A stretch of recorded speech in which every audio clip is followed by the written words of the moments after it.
The Weight of a Secret, Chapter 1. The silence was the hardest part. Not just the absence of sound, but the gaping, echoing silence left behind when a child disappears. My grandson, little 5-year-old Leo, vanished on a sunny afternoon in our own backyard during a family picnic.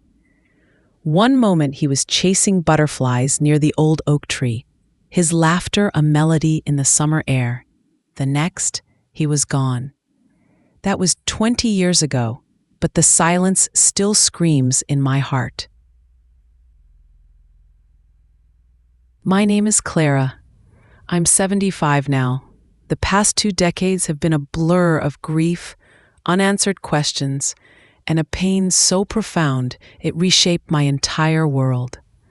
The police searched, thoroughly and tirelessly, but found no trace of him. No witnesses, no leads, just the inexplicable disappearance of a vibrant little boy from a place that was supposed to be safe. Leo was the light of my life, my daughter Emily's only child.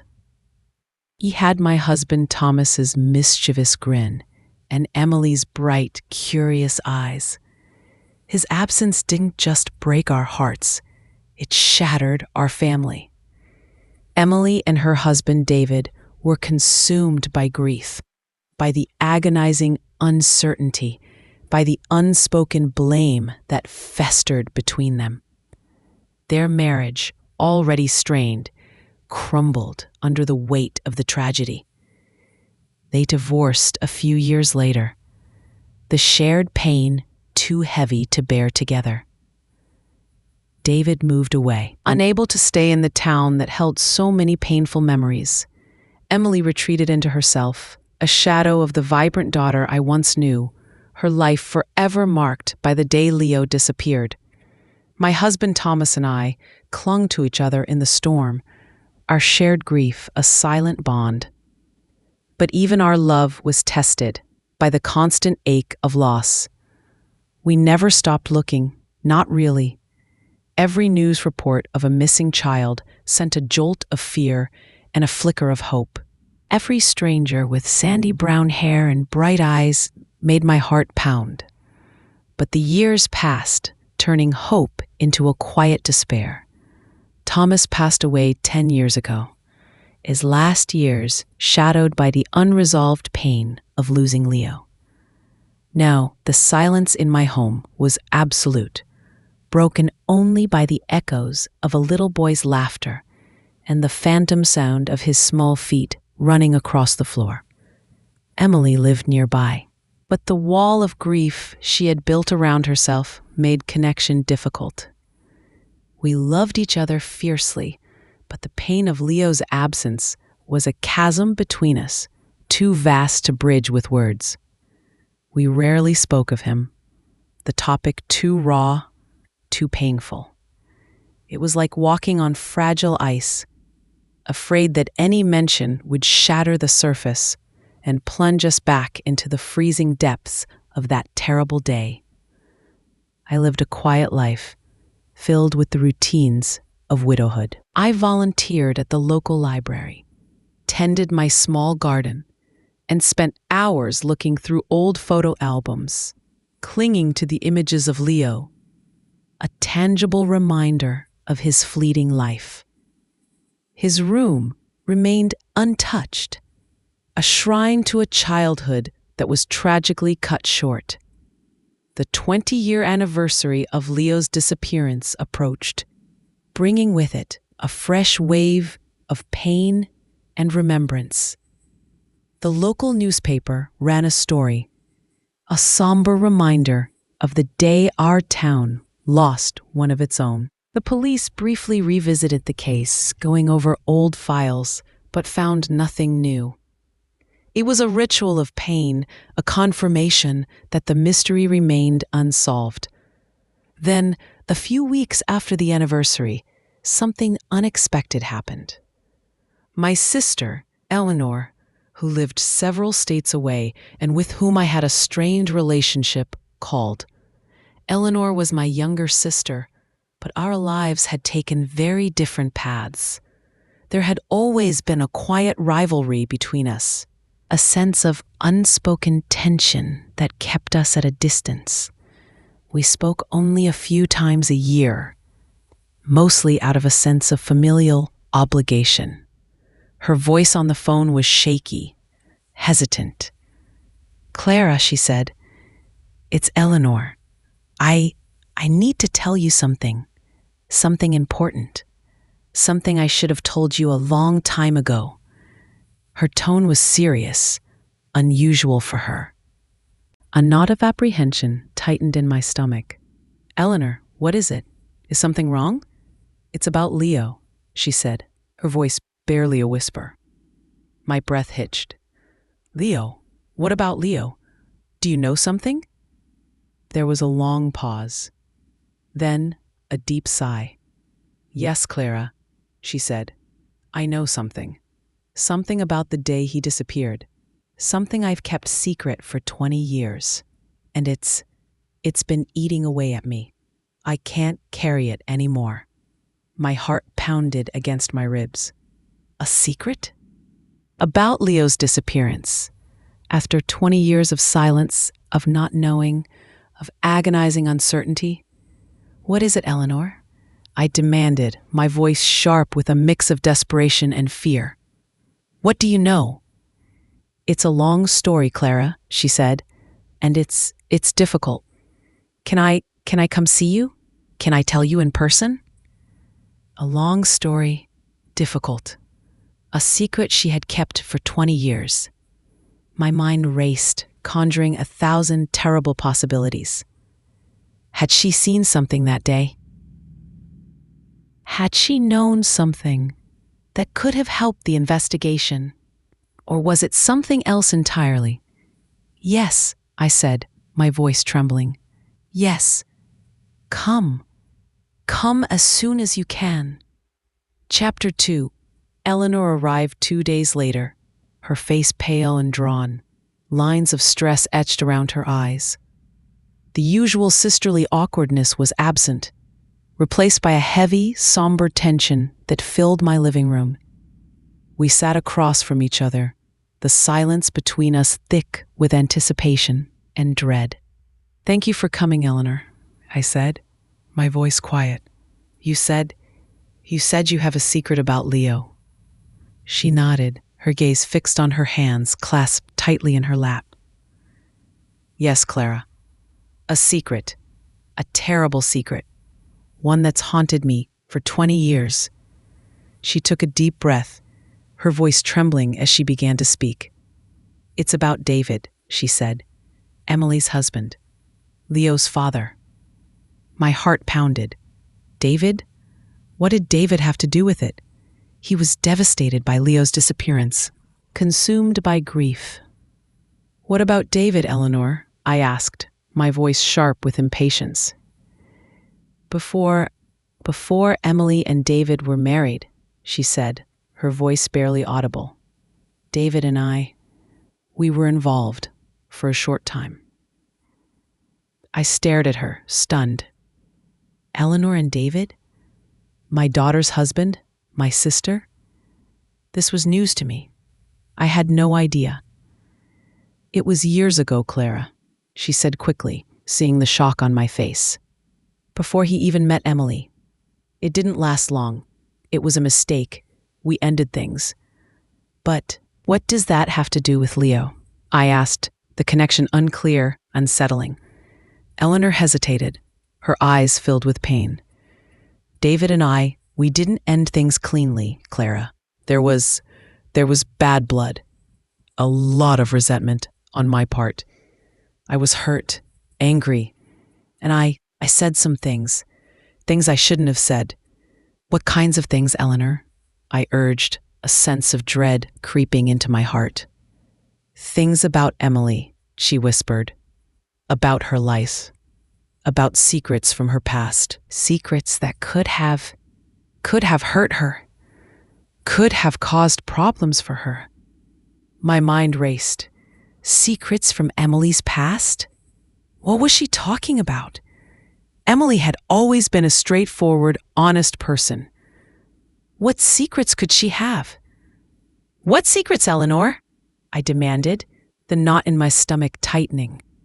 What did you tell him? Eleanor's voice was choked with tears now. I told him about Emily's adoption, about the fact that she was adopted, and about her birth mother. The world seemed to tilt on its axis. Emily was adopted? My daughter? My Emily? This was another secret, one I had never known, one my husband Thomas had never shared with me. Thomas, he had known, and he had kept it from me, just as Eleanor had kept her secret from me. Emily is adopted? I whispered, the words foreign on my tongue. I don't understand. Thomas never told me. He made me promise not to, Clara, Eleanor said, tears streaming down her face. He found out years ago. Through a strange set of circumstances. He didn't want to tell you because he knew how much you loved Emily, how much you felt she was truly yours. He didn't want to disrupt your bond, to make you feel like she wasn't your real daughter. My heart ached, a sharp, agonizing pain. My husband, he had kept such a monumental secret from me. He had known that the daughter we raised, the daughter I loved with every fiber of my being, was not biologically ours, and he had carried that knowledge alone, protecting me in his own way, but also creating a hidden layer of our family history, a layer I was only now discovering under the most terrible circumstances. And David, I said, bringing my focus back to the immediate terrifying truth. You told David about Emily's adoption? And about her birth mother? Eleanor nodded, her head bowed. Yes, in a fit of anger, I wanted to hurt him, to use something against him. It was a terrible, terrible mistake. And Leo, I asked, my voice trembling. How does this connect to Leo? Did David do something because of this secret? Eleanor finally looked at me, her eyes filled with a pain so profound it mirrored my own. On the day of the picnic, Clara, she said, her voice barely a whisper. Before Leo disappeared, David and we had a confrontation. He'd found out more about Emily's birth mother. He was angry, hurt. He felt betrayed. He confronted me at the picnic, away from everyone else. He was shouting. I was scared. And Leo was nearby. He must have overheard something, seen something. My blood ran cold. Leo overheard? Saw? After our argument, Eleanor continued, her voice barely audible. David was agitated, distraught. He walked away from the picnic area, towards the old oak tree where Leo was playing. A terrible, chilling possibility began to form in my mind. A possibility so horrific, I didn't want to name it. What happened, Eleanor? I demanded, my voice raw with fear. What happened after David walked towards Leo? Eleanor broke down in sobs, burying her face in her hands. I don't know exactly, Clara, she cried. I didn't see, but I heard shouting. And then silence, and David came back alone. He looked terrified. And then everyone realized Leo was gone. Chapter 3. The revelation of Emily's adoption, my husband's hidden secret, and Eleanor's confrontation with David on the day Leo disappeared. Painted a chilling picture. David, angry and hurt by the secrets surrounding his wife's origins, had argued with Eleanor, possibly overheard by Leo. And then David had walked towards where Leo was playing, followed by shouting and silence. The implication was horrifying. Had David, in a fit of rage or desperation, fueled by the shock and anger of discovering secrets about his wife's past, done something to Leo. Had the burden of family secrets, hidden for decades, culminated in the disappearance of my grandson. Eleanor's confession, while bringing a terrible possibility to light, didn't provide all the answers. She hadn't seen what happened between David and Leo. She only heard shouting and then silence.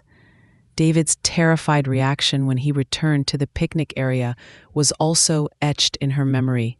I felt a complex mix of emotions towards Eleanor. Anger for keeping such a vital secret for 20 years. A secret that might hold the key to what happened to Leo. Anger for her part in revealing Emily's adoption to David in a moment of anger, setting off a chain of events that may have led to the tragedy. But also a strange sense of understanding for the burden of guilt she had carried, the years of silence eating away at her. My immediate focus shifted from understanding the family secrets to finding out what happened in those critical moments between David and Leo. David was the key. He was the last person seen near Leo before he disappeared. David had moved away years ago, after the divorce.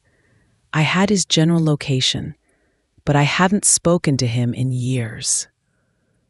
Our relationship had been strained after the divorce.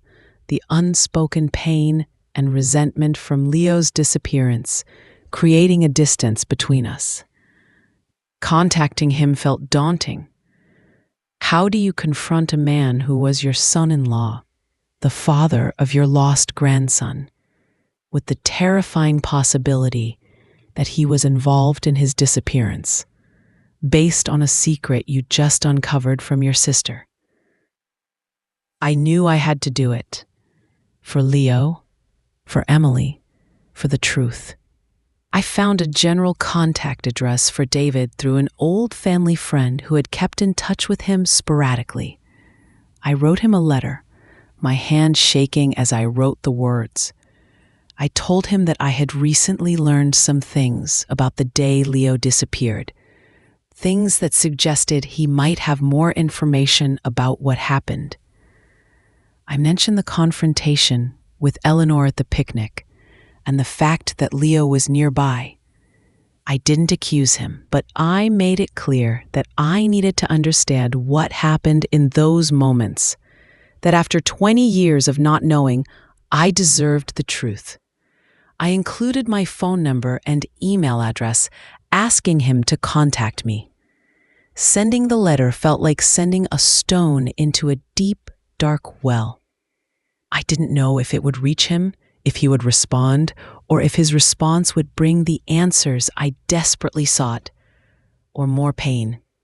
The wait was agonizing.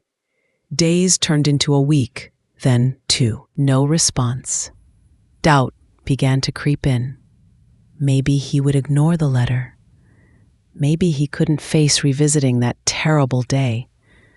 Or maybe, the possibility I dreaded most, he was guilty and didn't want the truth to come out.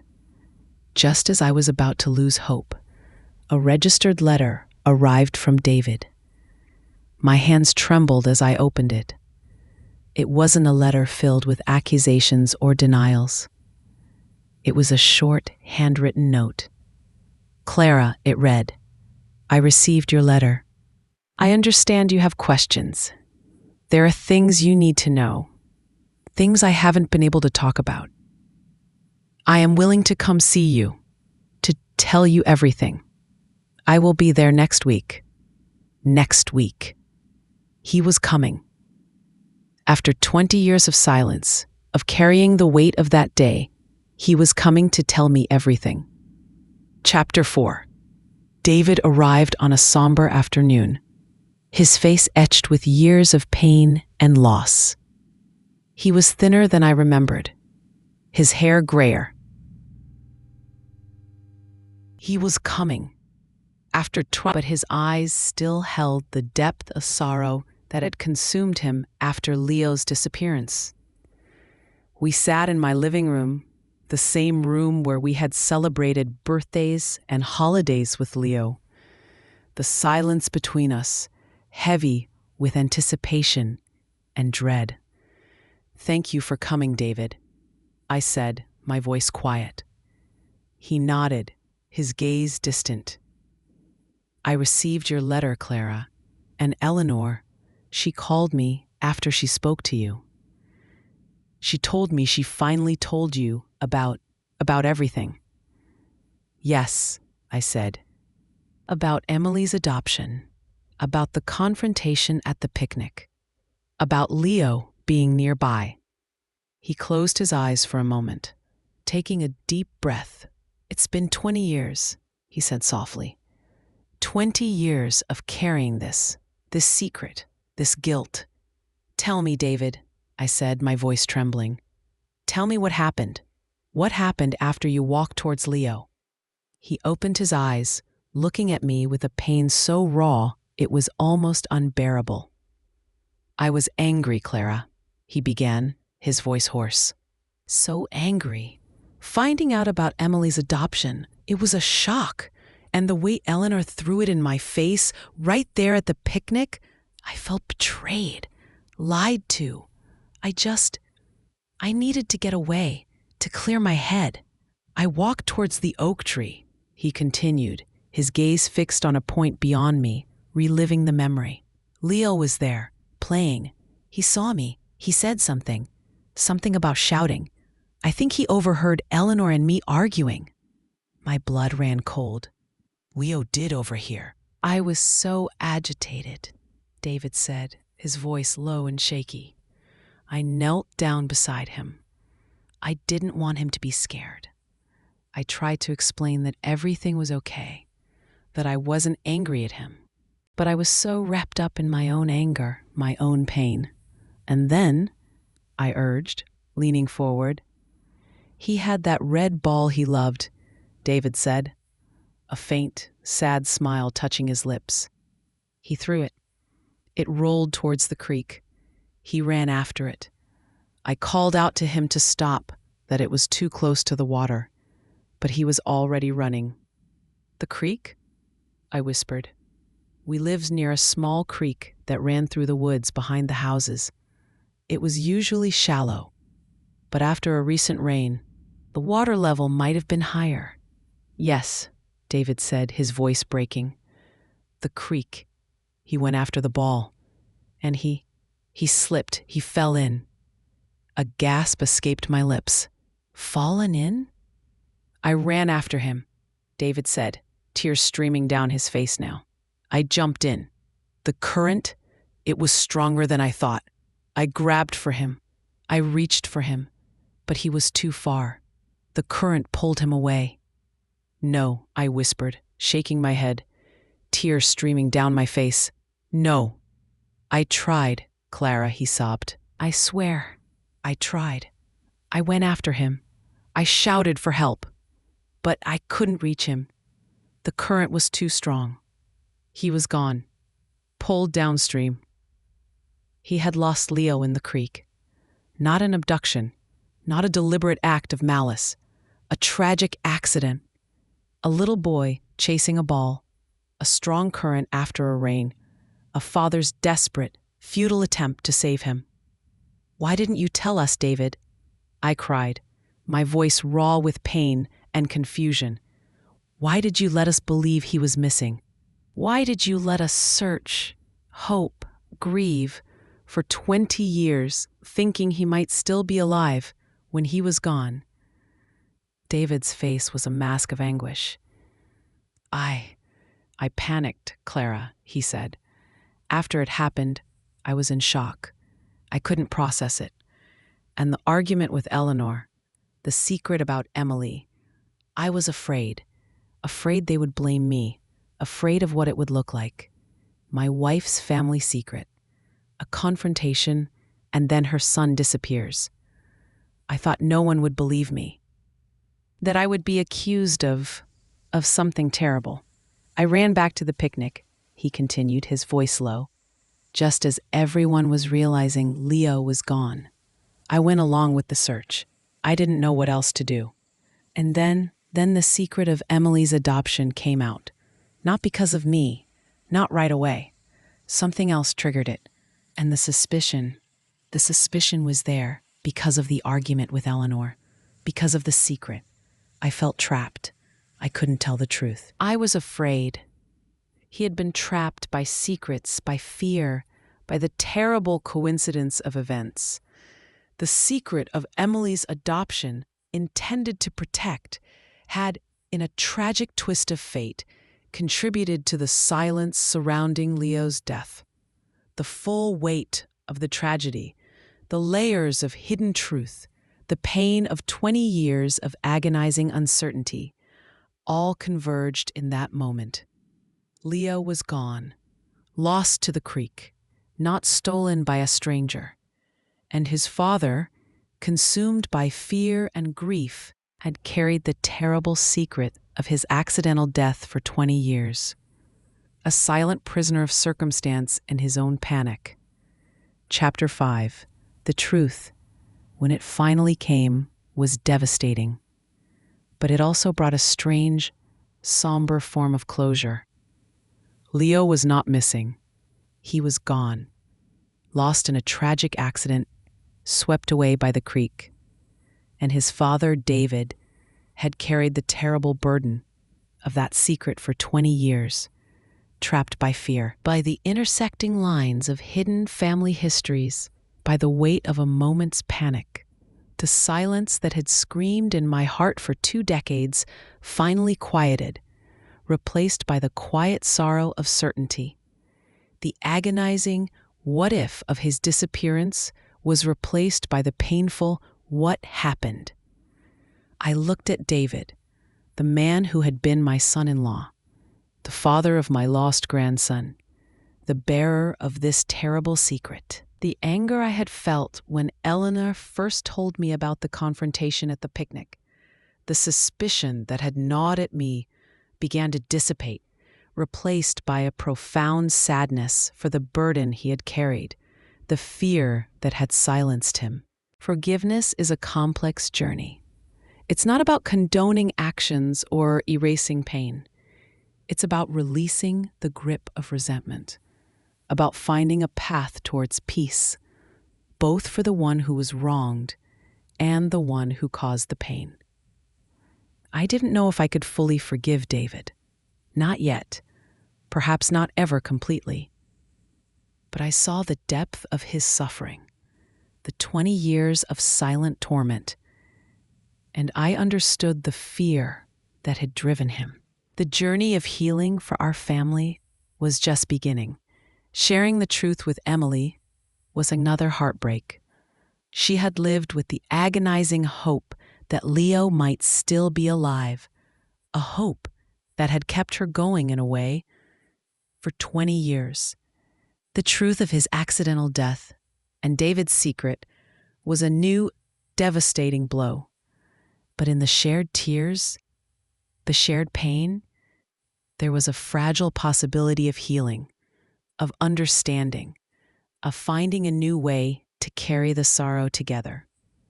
The secret of Emily's adoption, the secret my husband Thomas had kept from me, the secret Eleanor had revealed to David in anger. It was a reminder of how the weight of hidden truths can have far-reaching and devastating consequences. Thomas, in his desire to protect me, had inadvertently created a vulnerability that, when exposed in a moment of anger and coinciding with a tragic accident, led to 20 years of agonizing uncertainty. Eleanor, in her anger, had weaponized a secret, setting in motion a chain of events that contributed to a tragedy and 2 decades of silent suffering. And David, caught in the crossfire of hidden histories and his own fear, had made a choice born of panic that had cost us all dearly. The old oak tree in the backyard, once a symbol of happy childhood play, became a silent witness to the layers of our family's story. the joy of a picnic, the tension of a hidden confrontation, the terrifying moments leading to a tragic accident, the weight of a secret kept for 20 years. The silence in my home is still there. The absence of Leo is still a constant ache. But the screaming silence of uncertainty has been replaced by the quiet sorrow of knowing. Knowing what happened, understanding the circumstances, the fear, the complex web of hidden truths that culminated in that terrible day. David stayed in town for a while after he told us everything. He met with Emily, a difficult, emotional reunion filled with tears and shared pain. They had a long journey ahead, a journey of navigating the complex layers of their shared history, their shared loss, and the possibility of finding some form of forgiveness and reconciliation. For me, the path forward was about finding peace within myself, with the choices made by those I loved, with the tragic circumstances that had reshaped our lives. It was about honoring Leo's memory, not with the agonizing question of where he was, but with the quiet sadness of knowing where he was lost. It was about understanding that secrets, even well-intentioned ones, can have devastating consequences, and that sometimes the truth, however painful, is the only path to healing. The weight of the secret, the weight of the pain, would always be a part of our family story. But in bringing it into the light, in facing the truth, we had taken the first step towards finding a different kind of peace, a peace built on understanding, on shared sorrow, and on the fragile but enduring possibility of forgiveness, even after 20 years of silence and a lifetime of hidden truths. My grandson was gone, but the truth of his loss had finally set us free from the agonizing prison of the unknown, allowing us to begin, finally, the long, slow process of truly mourning, of remembering the vibrant little boy, the light of our lives, who was tragically lost but would never be forgotten.